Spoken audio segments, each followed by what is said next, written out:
वो मेरा बेटा है, वहाँ पे फोटो लगी है, वो मैं उसका पापा हूँ। जब शुरू किया था तब मैं इसीलिए आया था, और कल उसको 1 महीना पूरा हुआ, और 1 महीने पे मेरे को मंथली श्रद्धांजलि क्या मिल रही है, मेरे लिए, मेरे बेटे के लिए जो बैठे थे उनको भी गायब कर दिया। तो मैं यहाँ पे नहीं आऊंगा।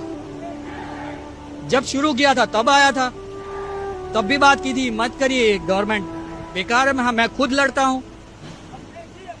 এই মানুষটা যে কত কষ্ট নিয়ে এইখানে এসেছেন জানেন? এই ছেলে, এনার ছেলে খুব পড়াশোনায় ভালো ছিল। 2 বছর মানে নিজেকে ঘরবন্দি করে গাধার মতো খেটে ভালো মানে পরীক্ষা দিয়েছিল, এবং খুব ভালো পরীক্ষা দেওয়ার ফলে খুব আনন্দের সঙ্গে সময় কাটাচ্ছিল। কারণ 2 বছর পর সে একটু রিল্যাক্স করছিল, কারণ তার পরীক্ষা খুব ভালো হয়েছিল এবং তার বাবা জানতো, এবং ও নিজেও ওর বাবাকে বলেছিল আমি এটা ভালো র্যাঙ্ক করব, এবং ভালো র্যাঙ্ক করলে ভালো মেডিকেলে চান্স পাওয়া যায়, ভালো মানে অনেক সুযোগ সুবিধা থাকে ভালো র্যাঙ্ক এলে।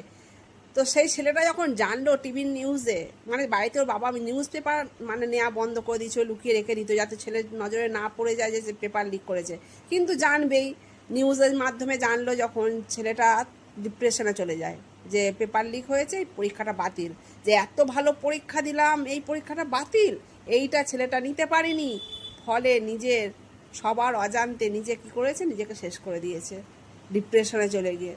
তাহলে এইগুলো কি দেশদ্রোহী? ওর জন্য বাবা এখানে এসছে দেশদ্রোহীর জন্য? ওর ছেলের ফটো ওখানে লাগানো আছে, বলছে উনি প্রথম থেকে এখানে আছে। তা সব জায়গায় না রাজনীতির রং লাগাবেন না। মানুষকে নেতা নেত্রী করা হয় দেশের সেবা করার জন্য, দেশের মানুষের কাজের জন্য, দেশের মানুষের স্বার্থে। দেশের মানুষের যদি কাজে না লাগে তাহলে সেই নেতা নেত্রীদের তো আমাদের দরকার নেই, সেই নেতা নেত্রীর দরকার নেই। অযোগ্য, তুমি পদত্যাগ করো। আমার কে রাজনীতি, কে কোন দল আছে, কে মন্ত্রী, কে মোদিজিয়া থাকবে না অন্য কেউ থাকবে, আমার কোনো ইন্টারেস্ট নেই। আমি কোনো রাজনীতি নেতার উপর ইন্টারেস্ট দেখাই না।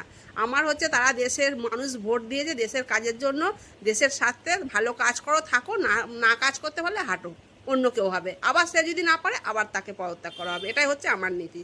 সে কে রাজনীতি সব জায়গায় ভালো লাগে না। এনাকে দেখে আপনাদের মনে হচ্ছে যে দেশদ্রোহী করতে গেছে? দেখে একবারও কি মনে হচ্ছে? একটু কষ্ট হচ্ছে না? 21টা ছেলে, ইনার মতো 21টা ছেলে সুসাইড করেছে, 21টা ছেলে। তাদের জন্যই এই আন্দোলন। একটু বুঝে কথা বলবে, সব জায়গায় রাজনীতির ছোঁয়া ভালো লাগে না। অনেক কষ্ট বেদনায় বাবাটা ওইখানে গেছে, নিজের ছেলের ফটোর সামনে দাঁড়িয়ে প্রতিবাদ করছে।